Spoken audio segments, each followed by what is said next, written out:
Now, there's no more familiar sight in the countryside than a tractor ploughing a field, but some farmers are abandoning ploughing, trying a no-till approach. They believe it saves money and is better for the environment. But is that actually true?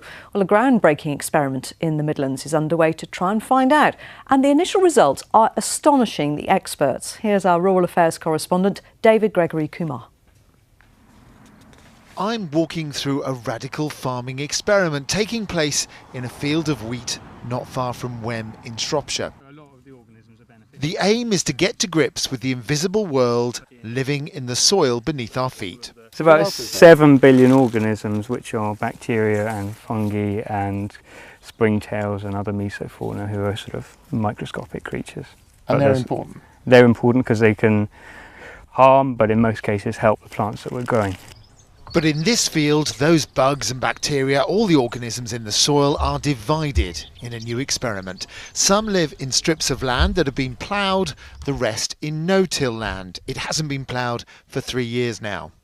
So just looking, what are the differences you can see between these two plots? These plants are slightly backwards that have been cultivated. They are more erect, they're shorter, they're struggling, and they've got to compete with more weeds. The no-till plants are taller and happier, and they've got less weeds to compete with.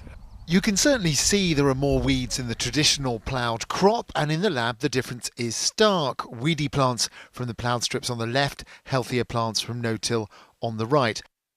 I am quite surprised at how stark the differences are after just one season, with everything else has been the same apart from this tillage step, and you can see really quite remarkable differences. I'm quite surprised at how strong they are. Now, these are preliminary results, but it looks like abandoning ploughing, switching to no-till is good news for the crop and for the soil. But it also means the land could hold more water, and that could reduce flooding.